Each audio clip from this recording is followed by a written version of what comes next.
Hi, this is Ed from Exotic Blanks. Today we're going to cover the new 45 caliber pen from Berea Hardwoods. I'm going to turn it, but that's not going to take very long. Most of what we're going to cover here is how to assemble it. This was one of those rare occasions when I actually read the instructions and found that there are a few things that we can do to make this significantly easier and increase your chances of success dramatically.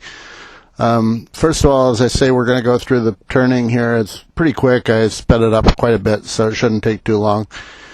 But as we do this, I am using a red metallic resin, which this is kind of an interesting pen. There isn't a lot of material on it.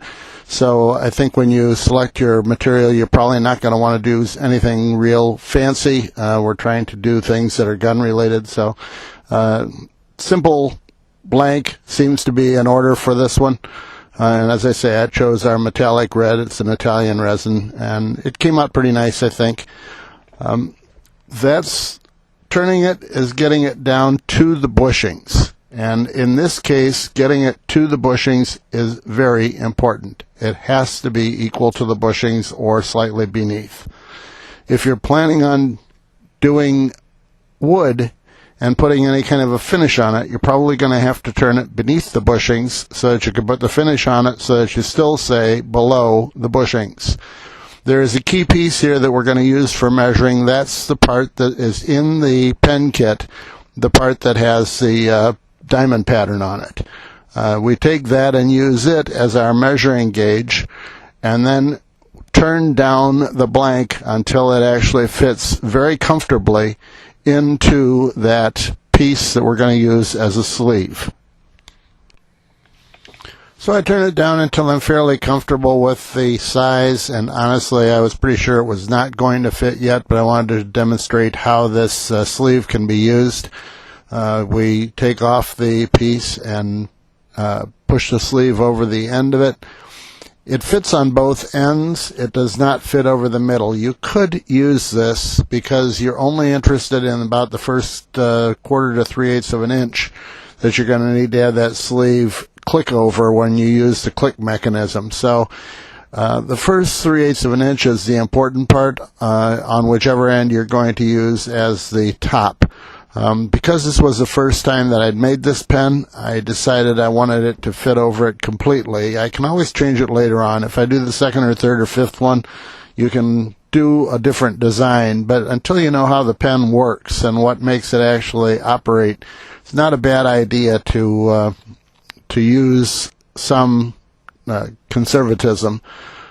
One of the things about this design where it clicked over the body of the pen, years ago there was another pen that did that. It was a Parker mechanism that we had, and I always had trouble with that pen because it took me for a very long time to realize that I had some friction there because I wasn't turning the pen small enough. So this time I thought, well, I'll make sure that this is right, and finally we've gotten to the point where I think we take this off and actually test it, and it is the right diameter.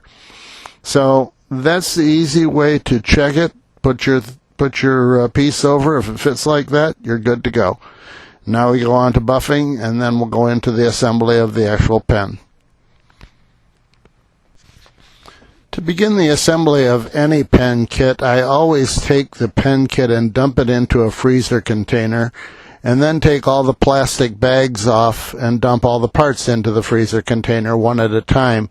That way I don't lose trim rings and I don't lose springs. One of the things I did a lot of when I was working in my shop at home where I had sawdust on the floor, as soon as something fell to the floor, it was gone forever. So that's one of the things that you can do, is put it into a freezer container or some other little plastic container.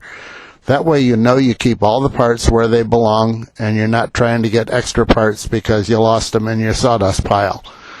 From there you can see that what we're doing is trying to follow the instructions piece by piece. So let's read the instructions and then tie it into the video. So step 1 says press the nib adapter into one end of your blank. Step 2, press the threaded transmission adapter into the other end. Step 3, press the nib into the nib adapter. Lay this assembly aside for a moment. Although it isn't stated in the instructions, I use an arbor press to do my pushing together, my inserting of parts. And I have this base that I'm showing here that makes it so that the threads are never the thing upon which I'm pushing. Push on the outside of the piece, but not on the threads whenever possible. And that way you won't bollocks up any of the pieces as you're trying to put them together. You're putting up to a ton of pressure on this thing. Be kind of careful how you do it.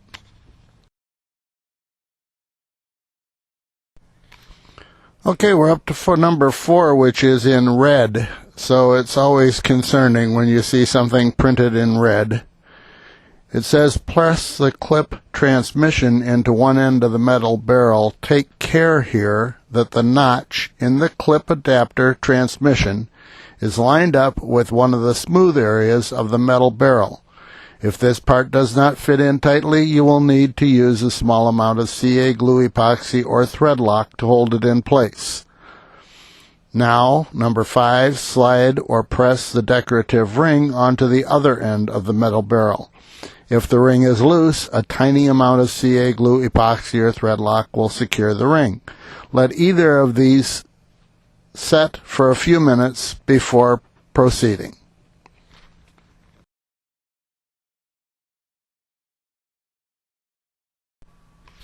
Having done it once, I would put them all into one category. Basically, put the top onto this brass part and then put the little ring on the bottom of the brass part. I would use Loctite on both of them because they do slide in and out without any trouble. And I would pay special attention to that little clip hole. The clip hole is a very tight fit onto the clip. So make certain that you have it where you want it, and you might even want to put the clip into it a couple of times while you can still see everything, and it's easy to do. So that would be my suggestion. Put the 2 pieces on that are going to have to be glued in place, and then put that off to the side with a rubber band around it or some other method of holding it together so that it glues where you want it to so the notch doesn't move. Here's a picture of the pen that I ended up with, and you can see that the clip is not over the blank space. It is instead over the cross hatching. So that's the reason that I'm trying to be rather explicit about how you do this. I did it, I thought, right, and then the glue didn't take, and so I went back down and re-glued it, and when I re-glued it, I obviously did a lousy job. So tried to save you the same embarrassment that I had myself. If you look at the clip from the top as you put it into your top of the pen, you can see that that clip cutout is just about the right size for the actual piece of metal that has to go through it. So I suggest you look at this a little bit from the top, because once you've got it in place and you try to put in the part that holds it in place, it isn't easy. You can't see anything. You will know if you have it in place properly, because once you do try to push it down with your arbor press or whatever, you will eliminate the gap completely. As you can see in the picture, the gap is gone completely, and it's a nice tight fit. So if you get that, you did get everything lined up properly. If you don't have that, you still have some stuff to try to figure out how to line up. The final steps are pretty easy, as they are with most pens.